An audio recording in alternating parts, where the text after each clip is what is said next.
आध्यात्मिक प्रवचन के नए वीडियोस देखने के लिए चैनल सब्सक्राइब करें, बेल आइकॉन दबाना ना भूलें।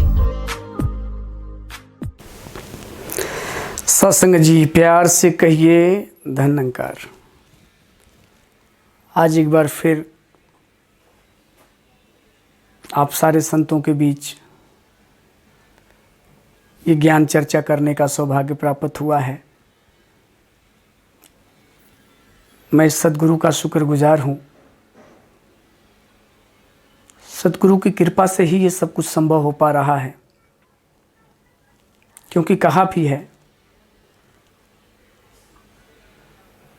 कि बिन सत्संग विवेक न होई, राम कृपा बिनु सुलभ न सोई। कि बिना प्रभु के कृपा के द्वारा ये चीज़ संभव नहीं है। आपके सम्मुख दास ये जो चर्चा कर रहा है कि आज हम संसार में देख रहे हैं साथ संगत, हर तरफ एक ईर्षा, एक वैर, एक जलन। ये केवल संसार में ही नहीं है, बल्कि हर घर, हर गली, हर चौराहे, हर मोहल्ले में है। प्रत्येक मनुष्य के दिलों में, मनुष्य में दूरियां पैदा होती चली जा रही है, मोहब्बत कम होते चले जा रहे हैं। क्या कारण है, क्यों? तो एक शायर ने बड़ा सुंदर कहा कि यहाँ हर शख्स हर पल हादसा होने से डरता है। यहाँ हर शख्स हर पल हादसा होने से डरता है। खिलौना है जो मिट्टी का फना होने से डरता है। मेरे दिल के किसी कोने में एक मासूम सा बच्चा बड़ों की देखकर दुनिया बड़ा होने से डरता है। कि क्या यही बड़ों की दुनिया है? अगर ऐसे ही बड़ों की दुनिया है तो मुझे डर लगता है बड़ा होने में। हम छोटा ही रहना चाहते हैं, क्योंकि मुझे रामायण के कुछ दृष्टांत याद आ गए जो मैं आपके साथ साझा करना चाहूँगा। एक बार प्रभु राम और रावण से युद्ध हुआ, जो जग जाहिर है, सारी दुनिया, सारा जहान, और आप सभी जानते हैं, कोई छिपी हुई बात नहीं है, इतिहास है। तो जब राम और रावण का युद्ध हुआ तो रावण की सेना एक एक करके मारी जा रही थी प्रभु राम के हाथों, प्रभु राम की सेना के द्वारा। तो रावण ने कहा एकाएक कि कुंभकर्ण को जगाओ। तो कुंभकर्ण को जगाया गया। तो कुंभकर्ण जब उठा तो रावण ने एक बहुत सुंदर बात कुंभकर्ण के आगे रखा।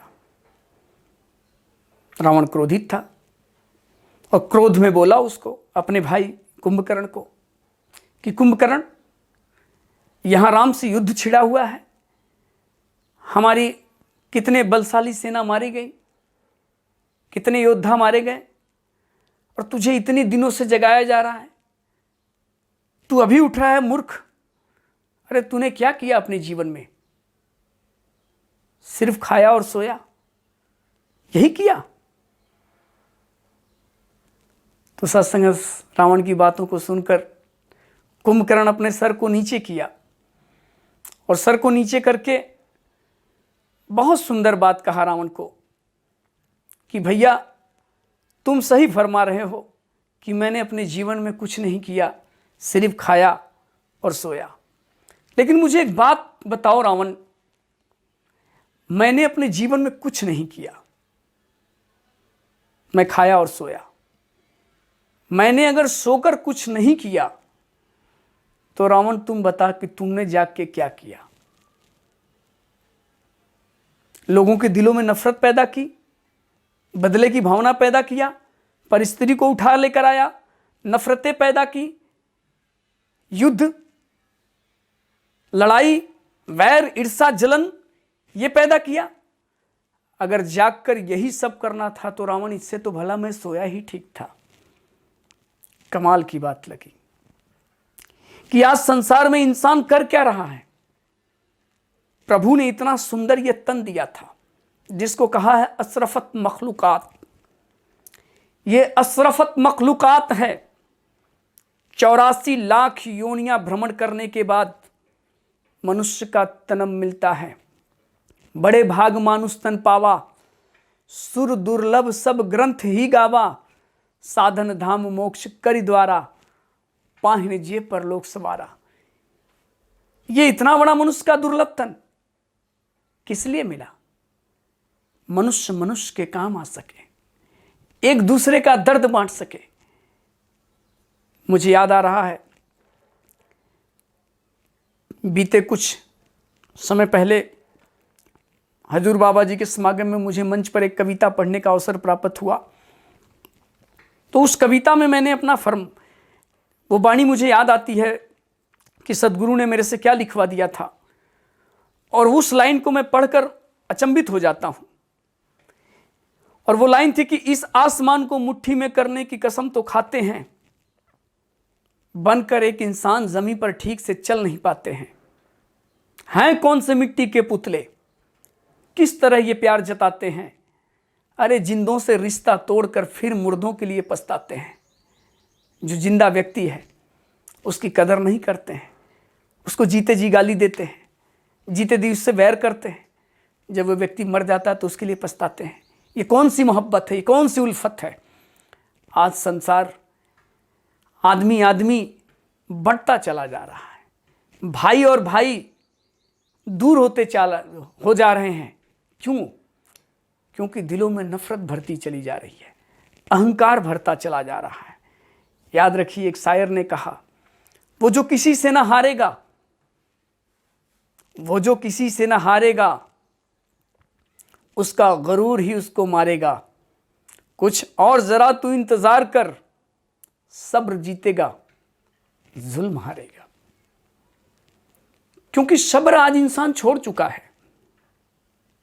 और यहां गोस्वामी तुलसीदास जी महाराज बहुत सुंदर बात कहते हैं कि गोधन गजधन बाजधन और रतन धन खान, जब आवे संतोष धन तो सब धन दूर समान। कि अगर व्यक्ति के अंदर संतोष नहीं है तो वो दुनिया का भी अगर राजा है तो बेचैन रहेगा, क्योंकि उसके पास संतोष नहीं है, क्योंकि उसके पास सब्र नहीं है। रावण सोने की लंका में रहता था, बेचैन था। प्रभु राम झोपड़ी में रहते थे मगर शांत थे, शांति में थे, आनंदित थे। क्यों? क्योंकि उनके पास एक ईश्वर प्रभु परमात्मा की वह भक्ति थी, उनके पास धैर्य था, संयम था, धीरज संयम और समदृष्टि संत जनादा कहना है। जिस व्यक्ति के अंदर धैर्य नहीं है, धीरज धरऊं उतरऊं पारा, नहीं तो डूब मरऊं मझधारा। गोस्वामी तुलसीदास जी कहते हैं धीरज रखेगा पार उतारा हो जाएगा, नहीं तो डूब मरऊं मझधारा, नहीं तो मझधार में डूब के मरेगा। क्यों? क्योंकि धीरज नहीं है। और संसार क्यों, इस संसार ये क्यों मझधार में डूबा जा रहा है? क्योंकि इसके पास धीरज नहीं है, बेचैन हो चुका है। देख लो संसार में आज हर चीज को चैन है, मोटरसाइकिल को चैन है, चल रही है, साइकिल को चैन है, चल रहा है, मन को चैन नहीं है। इसलिए तो मनुष्य कह रहा है कि हमारा मन बेचैन है, क्योंकि चैन नहीं।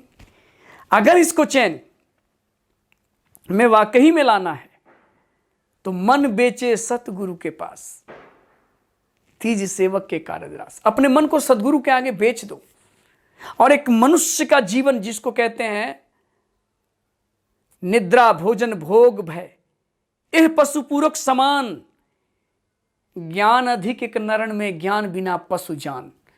कि अगर एक ज्ञान नहीं है तो ज्ञान अधिक एक नरण में, ज्ञान बिना पशु जान। अगर ज्ञान नहीं है तो तू पशु के समान है। आज इंसान पशु बना है, जानवर बना है। क्यों?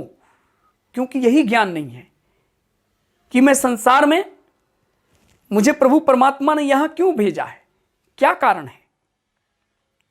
मैं आया हूं संसार का उद्धार करने, संसार में मनुष्य मनुष्य का दुख बांटने के लिए आया है। लेकिन आज एक मनुष्य की सुखों को देखकर वह जल रहा है, उससे पीड़ित है, उसको मारने के लिए दौड़ पड़ा है। नहीं साथ संगत, सुख नहीं मिलेगा। क्योंकि रामचरितमानस के अंदर गोस्वामी जी महाराज लिखते हैं, परहित सरस धर्म नहीं भाई, पर पीड़ा सम नहीं अधमाई। पराये के हित करना, पराये के हित के जैसा दुनिया में कोई धर्म नहीं है। और पर पीड़ा सम नहीं अधमाई, पराये को पीड़ा पहुंचाना, इससे बड़ा कोई पाप नहीं है। तो गोस्वामी जी महाराज फिर आगे लिखते हैं कि परहित बस जिनके मन माही, तिन कहूं जग दुर्लभ कुछ नहीं। जिसके अंदर परहित की भावना आ गई, जो संसार का भला करने के लिए निकल पड़ा, इस संसार में उसके लिए कोई चीज दुर्लभ नहीं है। मुझे एक छोटी सी दृष्टांत याद आ गई, वो मैं आपके सन्मुख रखकर अपने वाणियों को विराम दूंगा। एक बार भगवान कृष्ण और अर्जुन, ये दोनों लोग विहार कर रहे थे। आज के जमाने में, आज की भाषा में हम कह सकते हैं तो जिसको हम कहते हैं वॉकिंग, वो लोग वॉकिंग कर रहे थे। प्रभु श्री कृष्ण जी, भगवान श्री कृष्ण और अर्जुन, ये दोनों लोग विहार कर रहे थे। वहां एक भिखारी आया और भीख मांग रहा था। अर्जुन को दया आ गई उस भिखारी के ऊपर, और उस भिखारी को अर्जुन ने अपने मोतियों की माला उतार के दे दी। वो मोतियों की माला लेकर वह भिखारी देखा और बड़ा खुश हुआ।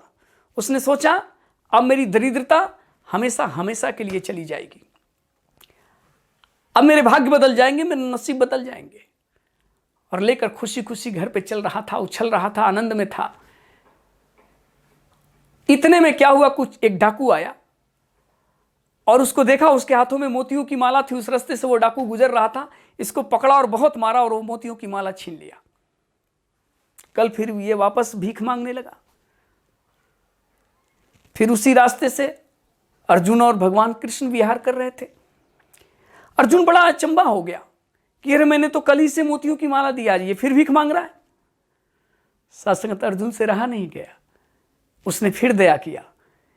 क्योंकि दया जो हो, गोस्वामी तुलसीदास जी महाराज कहते हैं, दया धर्म का मूल है, पाप मूल अभिमान, और तुलसी दया न छोड़िए जब लग घट में प्राण। जब तक घट में प्राण है, दया मत छोड़िए, दया करते रहिए। सत्संगत आप नहीं मानेंगे, अर्जुन ने इस बार उसे एक लाल दिए, एक बेशकीमती हीरे की लाल वो लिया, और इस बार छिपा के वो चुपचाप घर पे निकल गया और खुश हो गया कि अब मेरी किस्मत बदल गई, अब मेरी तकदीर बदल गई, मुझे बेशकीमती हीरे का लाल मिल गया। वो लेकर गया अपने घर में, एक पानी भरने वाला मटका था, उस मटके में चुपके से रख दिया और रखकर कहीं चला गया। उसकी औरत गई थी पनघट पे पानी लाने के लिए, वो पानी लेकर आ रही थी, ठोकर लगा, वो गिर गई, उसका मटका टूट गया। सोची अब कैसे पानी लेके जाऊंगा, घर पे दूसरा मटका था। वह आई, दूसरे मटके लेके गई जिसमें वह लाल रखा था। वह मटका पानी में इस तरह करके भरने गई और वह लाल पानी में गिर गया। जब वो पानी का मटका लेकर आए, उसका पति पूछता है कि इसमें तो मैंने लाल रखा था। बोली मुझे क्या पता, मैं तो पानी भरने गई थी। अब ये फिर भीख मांगने लगा। अर्जुन ने देखा, अरे मैंने तो इसे बेशकीमती लाल दिया था, अब ये क्यों भीख मांग रहा है। हैरान हो गया, अर्जुन को बड़ा क्रोध आया और अर्जुन ने यह निश्चय किया कि यह अभागा है, अब मैं इसे कुछ भी नहीं दूंगा। तब भगवान श्री कृष्ण ने अपने जेब से 2 पैसे निकालकर उस भिखारी के हाथ पे रखा, और भिखारी ने जब देखा कि मेरे हाथ में ये 2 पैसे, इस 2 पैसे से मेरी गरीबी क्या दूर होगी, क्या मेरा बदलाव होगा, क्या मेरी जीवन इससे गुजारा होगा मेरे जीवन का।